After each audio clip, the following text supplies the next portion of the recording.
fait, la priorité c'était dans le nord Bignona. Après les accidents par mine enregistrés dans la zone, nous avons cru qu'il faut aller vers le nord Bignona.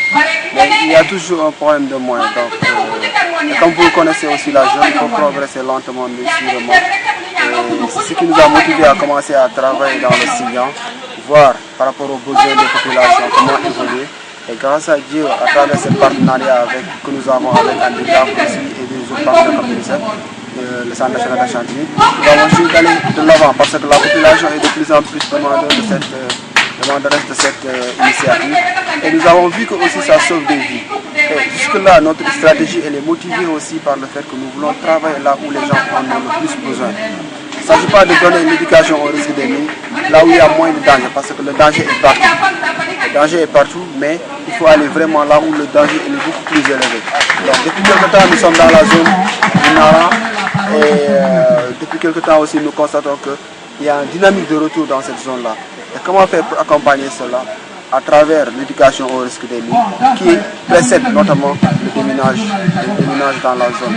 Donc si aujourd'hui les gens sont ouverts à cette initiative de l'éducation au risque des mines, cela dit que demain les gens vont revenir, ils vont vouloir travailler dans leur verger, dans leur champ, ils seront peut-être ouverts aussi au déminage et que vraiment la paix sera installée définitivement dans la zone. Nous aujourd'hui on se félicite que cette initiative contribue à la réduction massive des accidents par mine. Car nous, on a sauté sur des mines sans pour autant se rendre compte que cette zone-là pouvait contenir des mines, cette zone-là pouvait être dangereuse, cette zone-là pouvait être dangereuse. Une mine n'est jamais seule. On n'a jamais eu à bénéficier de ce genre de sensibilisation.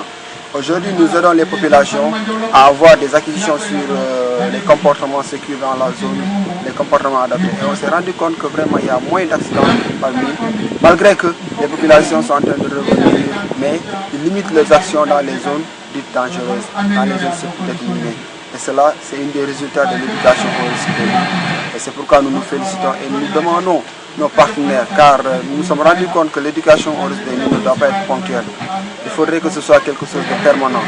Et c'est pourquoi vraiment aujourd'hui nous lançons un appel à tous les acteurs intervenants en Casamance à accompagner cette initiative à travers l'Association sénégalaise des victimes de mines pour que nous puissions sensibiliser de manière pérenne pendant une année les écoles, mais aussi les communautés.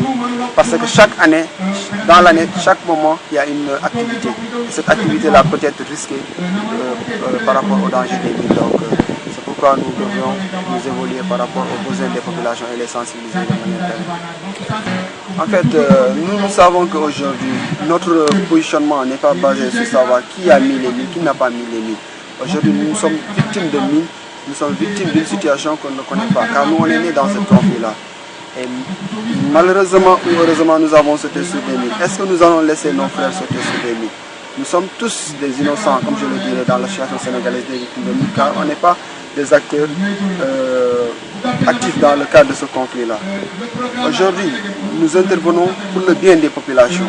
Et tous les acteurs qui interviennent dans ce sens-là disent qu'ils sont là pour le bien des populations. C'est pourquoi aujourd'hui, nous continuons à maîtriser ce que l'on appelle la neutralité, car c'est ce qui nous motive aujourd'hui, c'est de toucher le maximum de populations.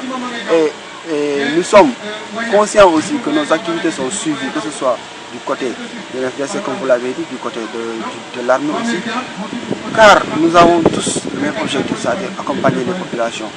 Et nous nous félicitons que cette initiative ne soit pas entravée par mauvaise compréhension, que cette initiative continue à accompagner les populations pour vraiment que l'on ait moins d'accidents.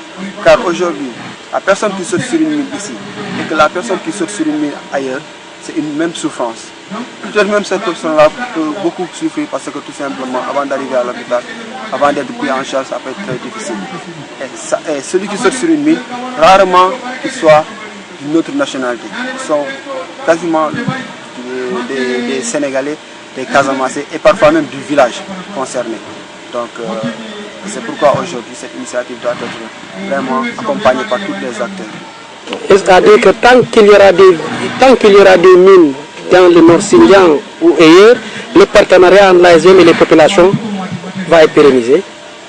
En fait, c'est la triste réalité, même si nous ne la souhaitons pas, parce que l'ASVM souhaiterait aussi intervenir, accompagner les populations dans cette dynamique de retour. Mais tant que la population est là, sans démineur, il faudrait que l'ASVM soit présent. Et cela aussi va avec l'accompagnement des acteurs de développement, des bailleurs comme l'UNICEF, le gouvernement américain par rapport à cette initiative. Et la population a besoin de nous, et nous avons vu que la population nous accueille bien et la population bénéficie de nos initiatives. Et vraiment, nous sommes là pour la population et nous allons continuer à nouer ce partenariat-là pour que la population puisse bénéficier vraiment des autres.